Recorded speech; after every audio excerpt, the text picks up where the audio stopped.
Is it driving you nuts right now that this is not equal to this?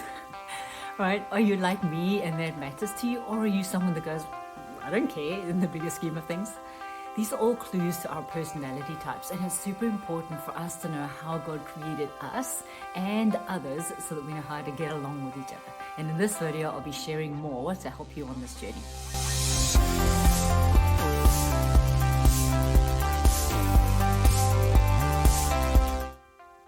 Hi there, I'm Lisa Berg from accomplishyourpurpose.com, where we love helping you to unpack and uncover how God created you, how He created you to interact with your world, and the unique contribution that you get to bring to the world. So if you're new here, consider liking and subscribing, share this video with others so that we can get the truth of how God made us out to the world. So it really matters to me, as I said, that these two are not even, and my personality style really cares about things like that. I care about whether things are in order, that I can check things off a list. I'm a very process person. But then I'm married to my husband, who that's a bit more difficult for him, but he's a deep and wise thinker. He does things slowly and steadily and super well. I do a lot of things fast and quick, and there's 17 things on the to-do list.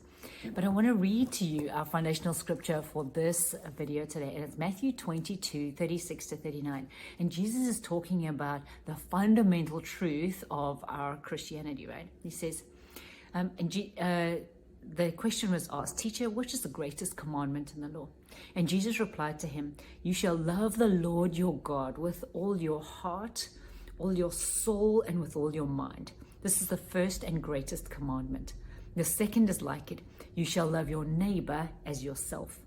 That is, unselfishly seek the best or higher good for others." This is from the Amplified Version. And it is so critical to know about how to love God, ourselves, and others. And so as we begin this journey of unpacking the love of God, how much He loves us, that's the first step, is really knowing that you are loved, that you are seen, that God made you for a reason, for a purpose, that you're special. And that is for a different video, right? But the next step is love your neighbor as yourself. So actually, it's understanding who we are and being able to love ourselves. And that flows out of us onto the people around us, right? And one of the big clues to this is finding out how God made you. What is your personality style, for lack of a better word? How are you created? How do you think? How do you react to circumstances? What is your comfort level of things? Where do you flourish and shine? Where are things harder for you? Where are you, no, I don't want to do that thing. But in other places, you're like, yes, bring it on. I want to do that thing. And so it's super important for us to understand who we are. And here's why.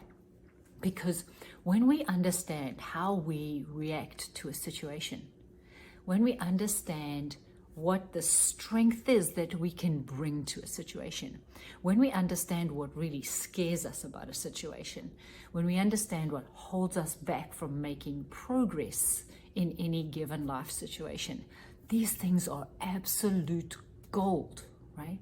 Because then we begin to understand that we're made for a purpose, we're fit for that purpose, we're equipped for that purpose, and our purpose is necessary and needed in the world. Do you remember those old VHS tapes? And if you're as old as I am, you will remember them, right? They were big, thick, chunky things like this. But they were exactly the type of size that would fit into the slot on the toaster, right? But that's just ridiculous, right? Even though that thing looks like it would fit on the slot in a toaster, if you put a plastic cassette into the toaster and put it down and started heating it up, you just have a huge mess, right? So it's super important for us to know that a toaster is made to make bread hot, right? It's supposed to toast bread. So a piece of toast goes into that slot. And a VHS tape is meant to play a movie. So it needs to go into a VHS machine that has the heads, the spinners, the ability to be able to play the video onto a TV. Two completely different functions. Even though they sort of look like they would be able to work together, they absolutely can't because they have different functions. And it's just the same with us. So for instance, with my personality type, I like to do a lot of things. I like to do them fast. I'm happy to take most risks. I am a natural morning person. I wake up with a lot of energy, but then I'm fast asleep at night because I've used all the energy up during the day, right? My personality type is not really suited, and the way God created me to be, first of all, I get to love myself, right? So I get to realize that I thrive on new circumstances. I thrive on adventures. I thrive on being able to figure out problems. I thrive on being able to go in front of an audience and speak to lots of people. But I don't thrive in places where where things require a lot of patience, where, excuse me, I get to walk with people for a long, deep period of time. I'm not a great counselor.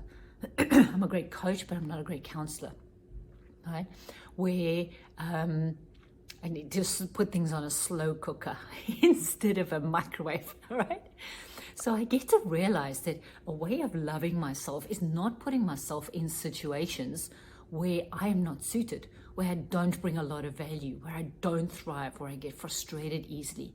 But it's absolutely a way to love myself, to realize that I like to do things this way, right? And to have to-do lists and to have things that I want to accomplish in my life. And so once we begin to know who God created us to be and we refine that and get deeper into it, this is the way I react in a circumstance, this is the way I don't like to react in a circumstance, it's a great way to love ourselves. So let me give you an example. If we are driving down the highway and there's an accident, right? One of the models that you can get out there for personality testing is called the DISC style. And so a high D, who likes to do a lot of things, gets a lot of things done, they would immediately pull over on the side of the road and they'd get out and they'd start going, okay, you do this and you do this and you do this, and they'd be giving instructions and they'd be controlling the situation and taking quick and decisive action, right? A high I, who's the person who's the life of the party, would be going, hey, okay, let's make sure that everyone feels good, and hey, it's going to be okay, you're going to be all right, the ambulance is on the way, and it's all like trying to get everyone to feel good, right?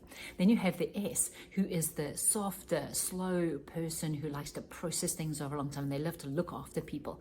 They would be going straight to the people, right? Are you okay? How can I help you? We can bandage. Let's look at this. Let's stop the bleeding there. They'd be looking after the person.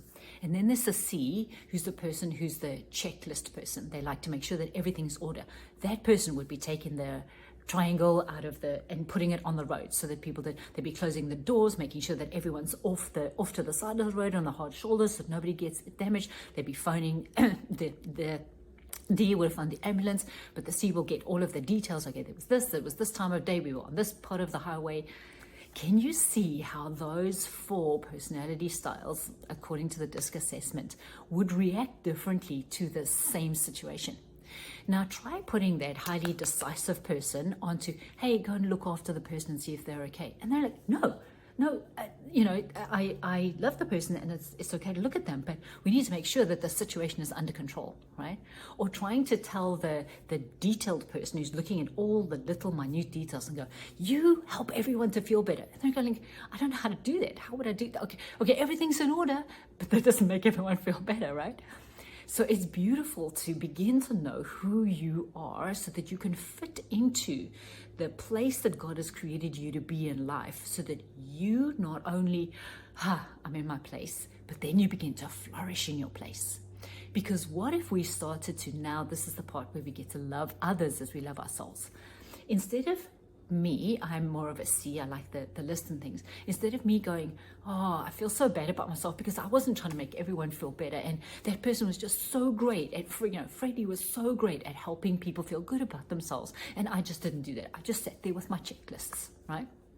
Or the S, the person that looks after people, going, I can't believe it, I just went straight to the person and I put all of us in danger because I didn't check that we were out of the road, and I didn't check that there was a triangle saying to people, come around the car. And what use is that, right?